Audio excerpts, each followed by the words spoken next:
Hello बच्चों, आज मैं आपको साहित्य सागर पुस्तिका की कुंडलियाँ नामक पद्य यानी पोइट्री की व्याख्या करके बताऊंगी।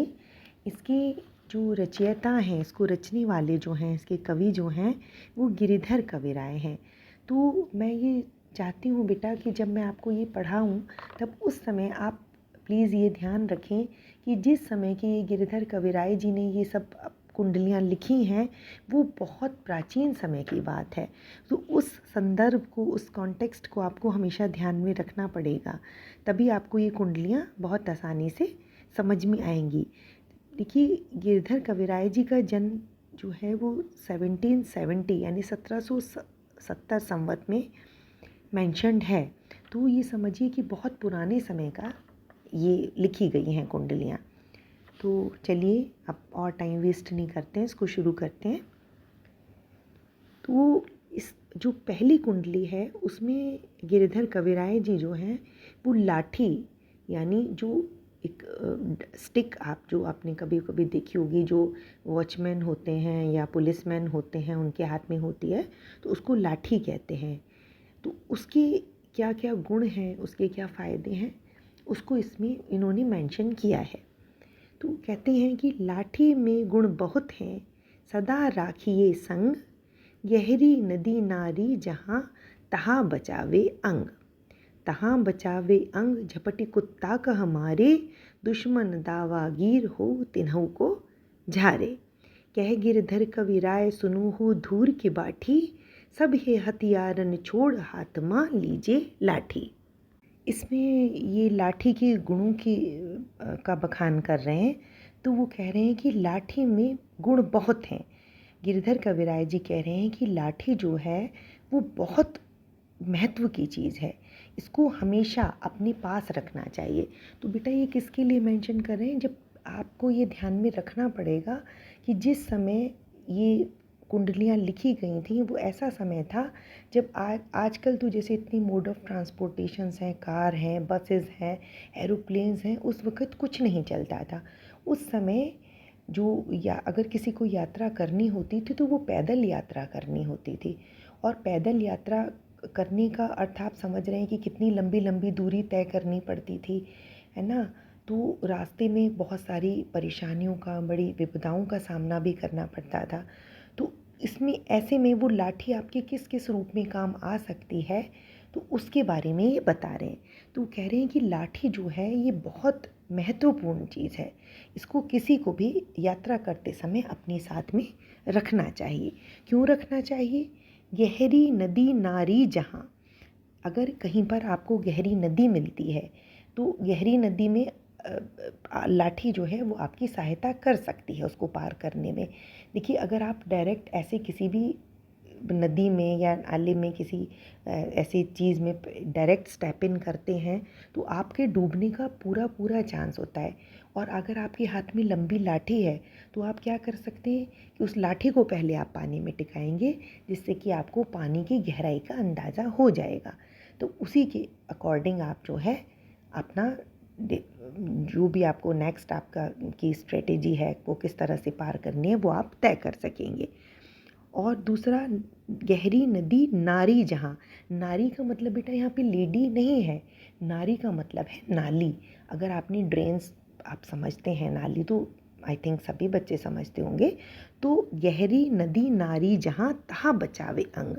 तो अगर आपको कोई गहरी नदी मिले या नाली मिले तो ऐसे में लाठी आपके अंगों को बचाने में, आपके शरीर को बचाने में, आपकी रक्षा करने में बहुत हेल्पफुल, बहुत मददगार साबित हो सकती है। तहाँ बचावे अंग झपटी कुत्ता कहाँ मारे। तो ये अगर आप देखिए बेटा, इनका पैटर्न आप नोट कीजिए कि जो दूसरी पंक्ति के आखिरी 3 शब्द हैं वो तीसरी पंक्ति के शुरू के 3 शब्द इनके बन जाते हैं। जैसे दूसरी लाइन हमने कहाँ ख़त्म की थी, तहाँ बचावे अंग, और तीसरी लाइन हमारी कहाँ से शुरू हुई है, तहाँ बचावे अंग। तो तीसरे लाइन में कह रहे हैं ये तहाँ बचावे अंग झपटी कुत्ता कहाँ मारे।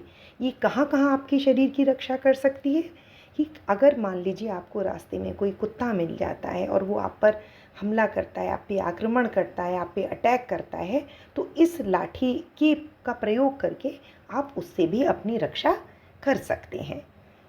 दुश्मन दावागीर हो होए तिन्हों को झारे। अगर, और तीसरा इसका क्या लाभ हो सकता है लाठी को अपने साथ में रखने का? ये लाभ हो सकता है कि अगर आपको रास्ते में कोई दुश्मन मिलता है ना, दुश्मन तो सभी समझते हैं ना बेटा, दुश्मन यानी एनिमी। और दावागीर, दावागीर होते बेटा दावा करने वाला। पहले देखिए बहुत सारे, मैंने बताया ना, लंबी लंबी दूरियां तय करनी पड़ती थी, तो बहुत तरह के क्रिमिनल्स, अटैकर्स वगैरह भी मिल जाते थे। तो दावागीर, दावा करने वाले यानी कि आप पर अटैक करने वाले। तो अगर आपको कोई दुश्मन मिल जाए या कोई आप पर अटैक करने वाला कोई आक्रमणकारी मिल जाए, तो उसको से भी आप इस लाठी की मदद से अपनी रक्षा कर सकते हैं, उससे आप अपना बचाव कर सकते हैं। कह गिरधर कविराय सुनो हो धूर की बाठी। गिरधर कविराय जी अपना नाम मेंशन करके कह रहे हैं कि गिरधर कविराय आपको बता रहे हैं, मैं आपको बता रहा हूँ, धूर की बाठी। धूर की बाठी मतलब धूल में यात्रा करने वाले। धूल में यात्रा करने वाली क्या मतलब बेटा? धूल में यात्रा करना कोई विशेष सम्मान की बात नहीं है, ना कोई ये चॉइस की बात है। पहले अभी तो आप देखते हैं कि सारी रोड्स वगैरह कंक्रीट से बनी हुई, सीमेंटेड पक्की सड़कें मिलती हैं, इनको पक्की सड़कें कहा जाता है जो ऐसे मटेरियल से बनती हैं। और पहले क्या होता था, सारी सड़कें वगैरह तो होती नहीं थी, कच्चा रास्ता होता था। कच्चा रास्ता मतलब कि जब कोई रोड्स वगैरह उन पर नहीं बनी होती थी प्रॉपर, तो ऐसे ही धूल भरा मार्ग होता था, वो रास्ता होता था। तो जो यात्रा करने वाले होते थे तो वो धूल से लटपट हो ही जाते थे। तो वो कह रहे हैं कि तभी गिरधर कविराय जी कह रहे हैं कि सुनो खुद धूल की बाठी, धूल में मिट्टी में यात्रा करने वाले सुनो, सब हथियारन छाड़ी हाथ में लीजिए लाठी। क्या करिए आप कि सब हथियारों को छोड़ दीजिए। सब हथियार जैसे कि तलवार हुआ, चाकू हुए, इन सबको आप छोड़ दीजिए, ये कम महत्व की चीज़ें हैं। क्यों क्यों छोड़ दीजिए कि ये तलवार से या चाकू से तो आप क्या कर सकते हैं कि सिर्फ किसी आक्रमणकारी से, किसी अटैकर से, किसी जानवर से अपनी रक्षा कर सकते हैं, लेकिन लाठी के प्रयोग से आप बहुत सारे काम साध सकते हैं। जैसे कि आपको कोई नदी नाली पार करनी हुई है ना, या आपको कहीं जानवर से रक्षा करनी हुई, मतलब ये आपकी लाठी जो है ये मल्टीपर्पज़ है, ये आपके बहुत सारे टास्क एक साथ में सॉल्व करेगी। तो इसीलिए गिरधर कविराय जी कहते हैं कि लाठी में बहुत सारे गुण हैं और किसी भी यात्री को यात्रा करते समय लाठी अपने साथ जरूर रखनी चाहिए। अब दूसरी जो कुंडली है उसमें ये, अभी पहली कुंडली में तो उन्होंने लाठी के गुण मेंशन किए थे, अब दूसरी कुंडली में ये कमरी, कमरी कहते हैं बेटा कंबल को, ब्लैंकेट्स जो। अब आजकल तो आप बहुत तरह के फैंसी ब्लैंकेट्स देखते हैं, तरह तरह के एक से एक खूबसूरत और सॉफ्ट बढ़िया ब्लैंकेट्स मिलते हैं, लेकिन जिस समय की ये कुंडली लिखी गई हैं उस समय में तो बेटा ब्लैंकेट के नाम पे बहुत रफ से मटेरियल का बस एक समझिए एक नाम भर का कपड़ा जो है वो बना दिया जाता था, जो बहुत ही रफ़ टेक्सचर का और होता था। क्योंकि मैं इसलिए ये बता पा रही हूँ कि मैंने बहुत पुराने समय का अपनी, जो मेरी ग्रैंड मदर थे, मेरी दादी माँ थे, उनके जो है मैंने ट्रंक से, उनके बक्से में ये देखा है। तो ऐसे आप ब्लैंकेट इमेजिन नहीं कीजिए, वो ब्लैंकेट बहुत ही रफ़ टेक्सचर का और बहुत साधारण सा कंबल होता था। कमरी यानी कंबल। तो कमरी थोड़े थोड़े दाम की बहुते आवे काम, खासा मलमल वाफता उनकर राखे मान, उनकर राखे मान बंद जहाँ आड़े आवे, बकुचा बांधे मोट राति को झारे बिछावे। कह गिरधर कविराय मिलत है थोरे दमरी, सब दिन राखे साथ बड़ी मर्यादा कमरी। अब इसकी एक्सप्लेनेशन सुनिए बेटा। कमरी थोड़े दाम की बहुते आवे काम, कमरी यानी कंबल, थोड़े मतलब थोड़े, कम, दाम मतलब कीमत यानी प्राइस, बहुते मतलब बहुत, आवे काम। तो क्या कहना चाह रहे हैं कवि कि कमरी थोड़े दाम की बहुते आवे काम, कि कहने को तो कंबल बहुत थोड़ी कीमत में, बहुत थोड़े से पैसों में आता है, लेकिन ये बहुत काम की चीज़ है। खासा मलमल वाफता उनकर राखे मान, ये खासा, मलमल और वाफ्ता, बेटा ये तीनों कपड़ों की वैरायटी है। जैसे आजकल होते हैं ना जो प्रेशियस कपड़े, जो महंगे कपड़े, अच्छे कपड़े माने जाते हैं, तो उनकी ये 3 वैरायटी है। उनकर राखे मान, ये कंबल यानी कमरी और क्या क्या करता है कि जो खासा, मलमल, वाफ्ता जैसे महंगे, प्रेशियस, कीमती कपड़े हैं, उनको भी सुरक्षित रखने में सहयोग देता है। कैसे सहयोग देता है? उनकर राखे मान बंद जहाँ आड़े आवे, कि उनको उनको इसमें कंबल में बेटा समेट कर रख लिया जाता था, तह करके उनको उनको प्रोटेक्ट कर लिया जाता था। पहले ऐसे स्टोरेज तो होते नहीं थे कि अलमारियां हैं, सूटकेसेस हैं, तो इस तरह से तो होता नहीं था। तो जो अच्छे कपड़े, बेशकीमती कपड़े होते थे, उनको लोग जो है वो अच्छे से समेट कर, तह करके वो कंबल में रैप करके रख लेते थे। तो वो यही बताना चाह रहे हैं कि खासा, मलमल, वाफ्ता उनकर राखे मान, उनकर राखे मान बंद जहाँ आड़े आवे। बंद मतलब कोई परेशानी, आड़े मतलब सामने। अगर कोई परेशानी सामने आती है, परेशानी किस तरह की कि मान लीजिए धूल भरी आंधी चल गई, बारिश आ गई, कोई पानी से बचाव करना है, धूल से बचाव करना है, तो उन कपड़ों को कंबल में लपेट कर रख दिया जाता था। इस प्रकार से कंबल यानी कमरी जो है वो कपड़ों को अच्छी तरह से सुरक्षित रखने में सहयोग देती है। बकुचा बांधे मोट राती को झारे बिछावे। और क्या कर सकते हैं आप? बकुचा कहते हैं बेटा गठरी को। आप इसमें गठरी में बांध कर भी जो है इस कपड़ों को गठरी में बांध कर भी रख सकते हैं। ऐसे ना सारे कपड़े समेटे और कंबल में लपेट के रैप करके रख लिए। राती को झारे बिछावे, और आप समय पड़ने पर रात में इसको झारी मतलब झाड़ कर, इसको झटक कर आप इसको बिछाकर इस पर आराम भी कर सकते हैं। मैंने आपको पहले भी कहा था कि ये कुंडलियाँ समझते में आपको उस कॉन्टेक्स्ट को, उस संदर्भ को ध्यान में रखना पड़ेगा कि किस समय ये लिखी गई हैं। बेटा जब लोग पैदल चला करते थे तो वो बहुत लगेज तो ऑब्वियस है लेकर अपने साथ नहीं जा सकते, तो वो क्या किया करते थे कि एक कंबल लिया, उसी में अपने कपड़े रखे और छोटा मोटा जो ज़रूरत का सामान होता था ट्रैवलिंग के लिए वो उसको रख लेते थे। मतलब ये कंबल इनका मल्टीपर्पज़ हो जाता था। इसमें क्या करते थे, कुछ कपड़े और अपना ज़रूरत का सामान भी रखा साथ में, क्योंकि उतना ही तो आप लगेज लेकर चल पाएंगे जितना आप कैरी कर पाएँ। जब आपको पैदल चलना है, कोई ट्रांसपोर्टेशन के साधन नहीं है, तो आप उतना ही सामान लेके चलेंगे। तो लोग उतना उसी कंबल में सामान बांध के चल देते थे और ज़रूरत पड़ने वैसे ही उनके कपड़े वगैरह को प्रोटेक्ट करता था। और आप ऐसे हाथ में तो नहीं लेकर चल पाएंगे वो वैसे, तो इसमें लपेट कर वही गठरी बना लेते थे। तो गठरी को कंधे पे लाद के और अपना चल देते थे। जहाँ कहीं थके वहाँ उस गठरी को खोला, कपड़ों को थोड़ा साइड किया और उस पर विश्राम यानी रेस्ट करने लगे। तो फिर से एक बार से समझिए कि बकुचा बांधे मोट राति को झारे बिछावे। इसकी पोटली या इसकी गठरी बांधकर भी आप चल सकते हैं, और जहाँ आवश्यकता पड़े वहाँ आवश्यकता पड़ने पर आप रात्रि में रात को इसको बिछाकर इस पर विश्राम भी कर सकते हैं, इस पर रेस्ट भी कर सकते हैं। कह गिरधर कविराय मिलत है थोड़े दमरी। गिरधर कविराज क्या कहते हैं? वो कहते हैं कि हम कह रहे हैं कि ये थोड़े दमरी, ये बहुत थोड़े। दमरी कहते हैं बेटा, ये करेंसी की यूनिट होती थी पहले, बहुत पुराने समय में की बात ये जब है, तो उस समय पैसा चला करता था, 1 पैसा। और दमड़ी किसको कहते थे? 1 पैसे के 1/8 जो होता था, 8वां भाग जो होता था, तो उसको दमड़ी कहा जाता था। सोचिए कितना स्मॉल पोर्शन, 1 रुपया 1 पैसा भी पूरा नहीं, 1 पैसे का 8वां भाग 1/8 पोर्शन जो होता था उसको दमड़ी कहते हैं। तो इसीलिए ये कह रहे हैं कि कह गिरधर कविराय मिले है थोड़े दमड़ी। गिरधर कविराय कह रहे हैं कि इतने बहुत ही कम दाम में मिलने के बाद भी ये कंबल इतनी काम की चीज़ है। कह सब दिन राखे साथ बड़ी मर्यादा कमरी, इसलिए इसको हमेशा अपने साथ रखना चाहिए। यह बहुत सहायक और आराम वाली वस्तु है। तीसरी कुंडली में अब ये क्या बता रहे हैं, इसमें ये मनुष्यों के गुणों का वर्णन कर रहे हैं। वो ये बताना चाह रहे हैं कि हर एक इंसान को, हर एक व्यक्ति को गुणवान होना बहुत ज़रूरी है। क्या कह रहे हैं? गुण की गाहक सहस नर बिनु लहे न कोई, जैसी कागा कोकिला शब्द सुने सब कोई। शब्द सुने सब कोई कोकिला सबे सुहावन, दो को एक रंग काग सब भय अपावन।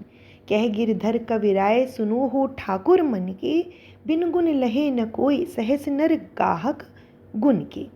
क्या कहना चाह रहे हैं कि गुण के गाहक सहस नर, कि गुण के गुणों यानी वर्च्यूज़ जो होते हैं, आपके गुण जो होते हैं, उनके गाहक, ग्राहक मतलब कौन होते हैं बेटा, कस्टमर्स, लेने वाले। सहस मतलब सहस्त्र, हजारों। नर मतलब इंसान, मनुष्य। नर बिनु लहे न कोई, तो गुण जो हैं, वर्च्यूज़ जो हैं, गुणवान व्यक्ति को लेने वाले, लह मतलब लेने वाले, लेने वाले मतलब एक्सेप्ट करने वाले, उसको स्वीकार करने वाले, को सम्मान देने वाले।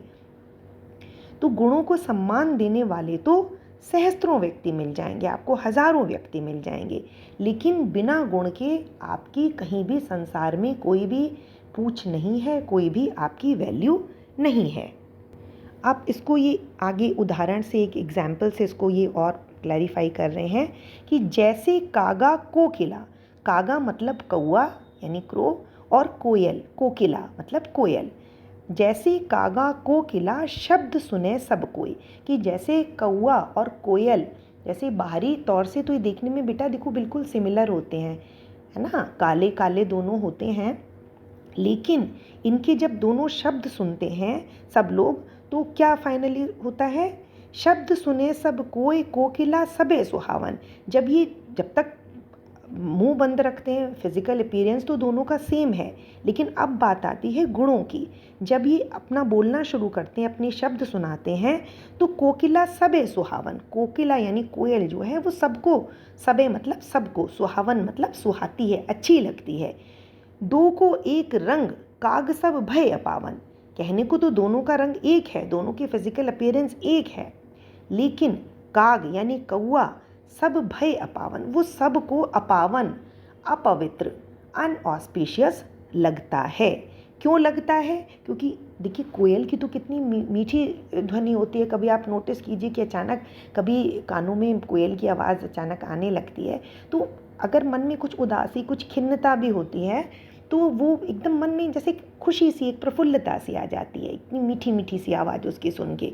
और इसके अपोजिट देखिए, कभी कौआ बोल रहा था तो काँव काँव, कभी बड़ा अच्छा नहीं फील होता, मतलब उसकी आवाज़ सुन के। तो ये कहना चाह रहे हैं कि दोनों की बाहरी तौर पर दोनों का आवरण एक सा होने के बाद भी जब कभी कौआ बोलता है तो लोगों को वो बहुत अपवित्र और बहुत अपशगुन वाला लगता है, लेकिन जब कोयल बोलती है तो लोगों को बहुत मन में प्रसन्नता होती है, उसकी वो सबको अच्छी लगती है। तो कहने का अर्थ ये है कि गुणवान व्यक्ति, चाहे वो उसका फिजिकल अपीयरेंस कैसा भी हो, गुणवान व्यक्ति सभी को अच्छा लगता है, और अवगुण, बिना गुण के किसी भी व्यक्ति की कहीं पर भी कोई भी पूछ नहीं है। तो वो कहना चाहते हैं कि सभी व्यक्तियों को अपने अंदर कोई ना कोई स्किल, कोई ना कोई वर्च्यूज़ जो है वो डेवलप करने चाहिए। कह गिरधर कविराय सुनो हो ठाकुर मन के, ठाकुर मतलब मालिक, मन के मतलब हृदय की, कि अपने हृदय के मालिक मतलब आप जो अपने मन में, कुछ ऐसे मनुष्यों के लिए वो कह रहे हैं कि ऐसे मनुष्य जो अपने मन में अपने को बहुत सुपीरियर समझ रहे हैं, अपने को समझते हैं कि हम तो भाई सबसे ऊपर हैं, बहुत अच्छे हैं, तो ऐसा नहीं है। बिन गुण लहे न कोई सहस नर गाहक गुण के, बिना गुणों के, बिना वर्च्यूज़ के आपकी कहीं पर भी कोई एक्सेप्टेंस नहीं है, कोई पूछ नहीं है। जबकि गुणवान व्यक्ति के को स्वीकार करने के लिए, उसको साथ लेकर चलने के लिए, उसको पूरा मान सम्मान देने के लिए सहस्त्र मतलब हजारों लोग तैयार हैं। साईं सब संसार में मतलब का व्यवहार, इसमें कवि जो है गिरधर जी क्या बताना चाह रहे हैं कि साईं सब संसार में मतलब का व्यवहार, ये जो पूरे संसार में है, ये सब पूरा संसार जो है ये स्वार्थ से भरा हुआ है। हर कोई अपने अपने मतलब को सिद्ध करने में लगा हुआ है, हर कोई सेल्फिश है। जब लग पैसा गांठ में तब लग ताको यार, जब तक आपके गांठ मतलब आपके पास पैसा है, तब तक आपके सब दोस्त हैं, सब मित्र हैं, सब यार हैं, आपसे पूरा दोस्ताना रहेगा। तब लग ताको यार, यार संग ही संग डोले, मतलब जब तक आपके पास पैसा है, आप आर्थिक रूप से संपन्न हैं, तब तो आपके चारों तरफ पूरी मित्र मंडली आपकी रहेगी। ये बेटा वो सही बता रहे हैं, वो अपनी एक्सपीरियंस से उस समय अनुभव से कह रहे हैं। और संसार में एक्चुअली ऐसा होता ही है, जब तक कि आप फिनेंशियली स्ट्रॉन्ग हैं, स्टेबल हैं, तब तक आपके साथ सब लोग खड़े हुए हैं। और कभी देखिए, ईश्वर ना करे किसी पर कोई विपत्ति आ जाए तो सब दोस्त यार सब छोड़कर भाग जाते हैं। तो यही वो बताना चाह रहे हैं कि जब लग पैसा गांठ में तब लग ताको यार, कि जब तक आपके पास पैसा है तब तक आपके सब लोग मित्र हैं। तब लग ताको यार, यार संग ही संग डोलें, सब आपके साथ रहेंगे, हर समय आपको ऐसा प्रदर्शित करेंगे कि वो आपके बहुत शुभ चिंतक हैं, आपके बहुत सगा चाहने वाले हैं। पैसा रहे न पास यार मुख से नहीं बोलें।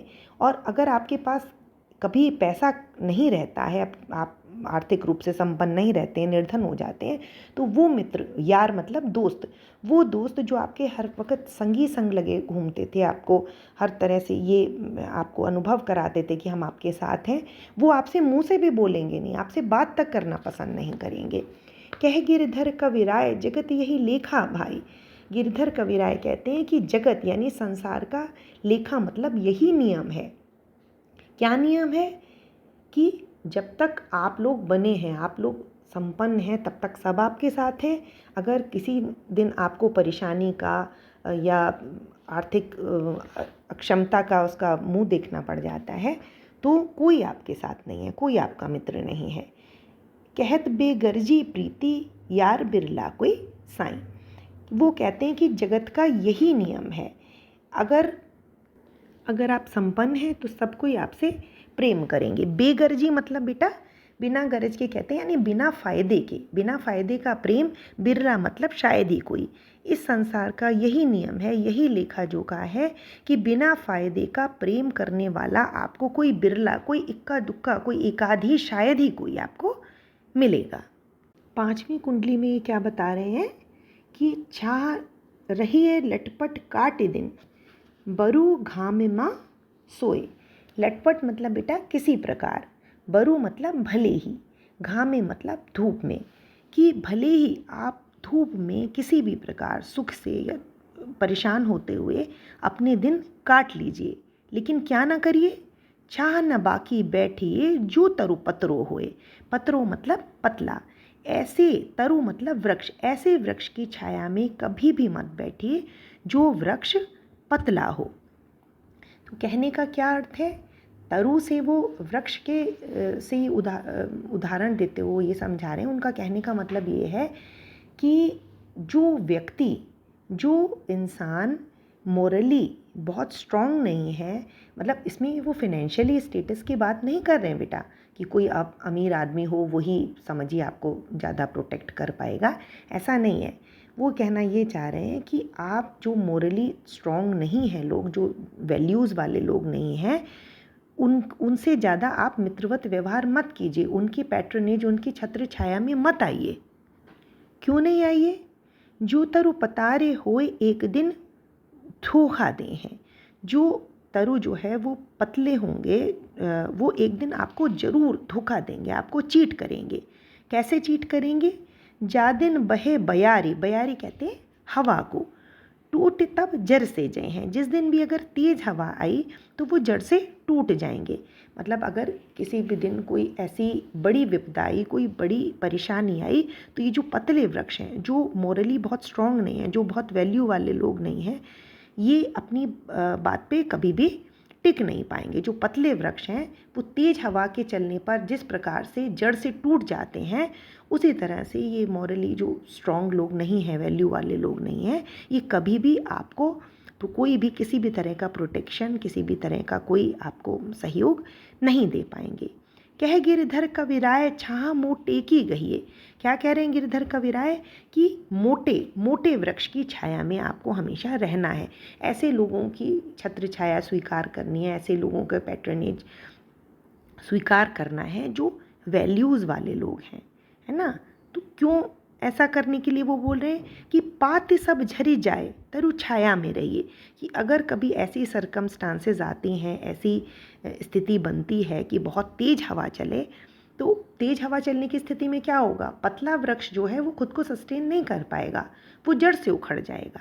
तो जब वो खुद ही जड़ से उखड़ जाएगा तो वो आपको तो छाया देने का, आपको प्रोटेक्शन देने का प्रश्न ही नहीं उठता।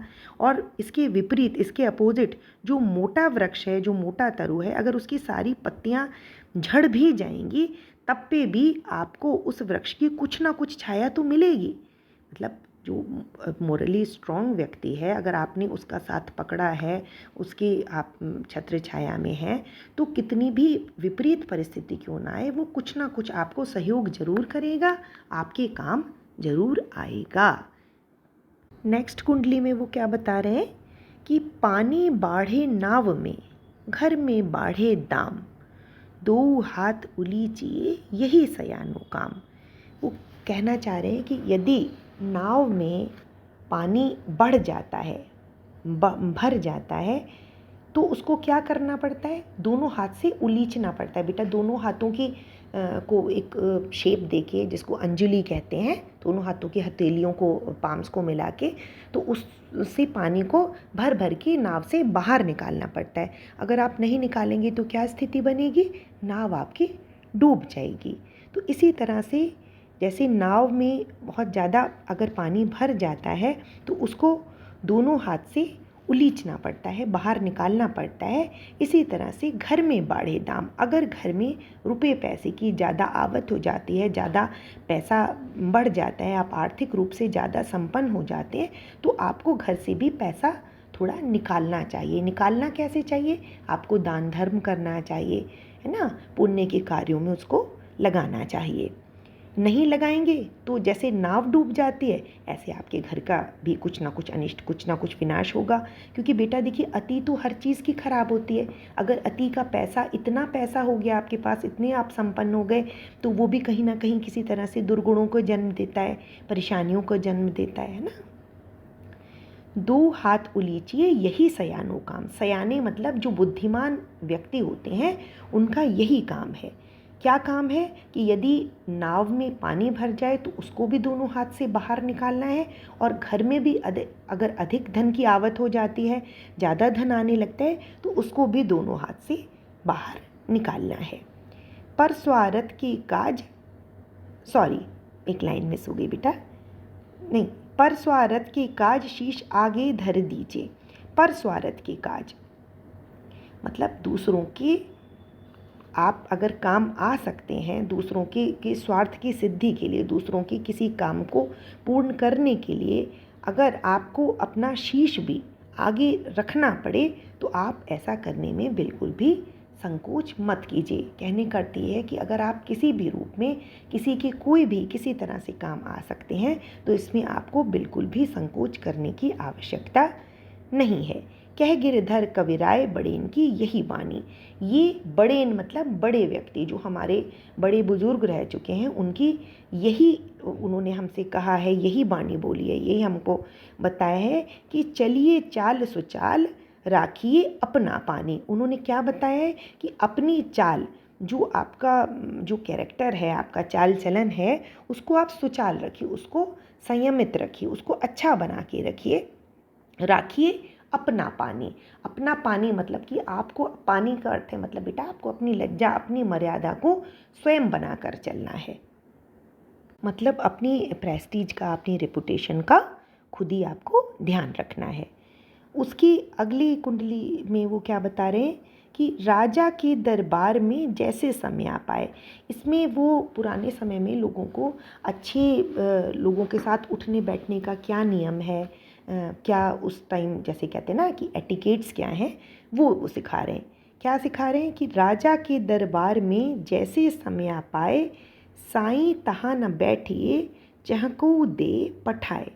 कि राजा के दरबार में, पहले तो बेटा राजा महाराजा हुआ करते थे ना, तो अगर आपको राजा के दरबार में जाने का आपको कभी समय मिलता है, कोई आपको टाइम मिलता है, तो आप क्या कीजिए, तहाँ ना बैठिए जहाँ को उदय उठाए।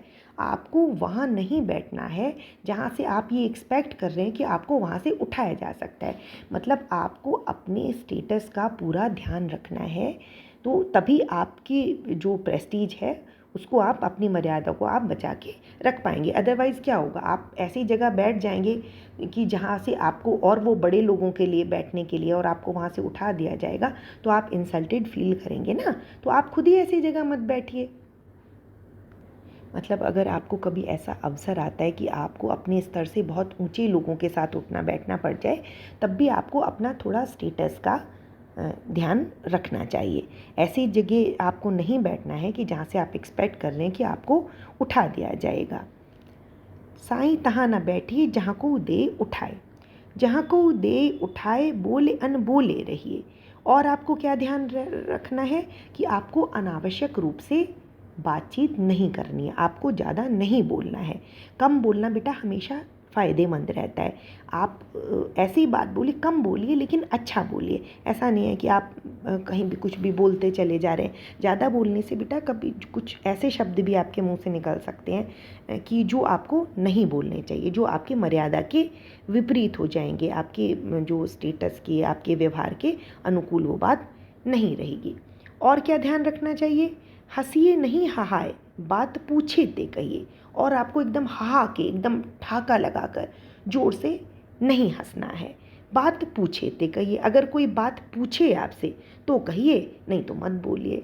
तो ये बेटा एक तरह से बता तो राजा के दरबार में बैठने का नियम रहे, लेकिन आप देखिए कि सोशली भी अगर आपको कहीं उठना बैठना है तो ये बेसिक आपको एटिकेट्स इतने आपके अंदर होने चाहिए, इतना तौर तरीका होना चाहिए कि एक तो ये आपको ध्यान रखना है कि आपको अपने स्टेटस के हिसाब से, अपने उसी के अकॉर्डिंग आपको जगह का अपना निर्धारण करना है कि आप कहाँ पे फिट इन हो जाते हैं। ऐसा नहीं है कि आप ऐसी जगह घुस जा रहे हैं, बैठ जा रहे हैं कि जहाँ से आपको फिर वहाँ से बेइज्जत करके, आपको अपमानित करके निकाला जाए।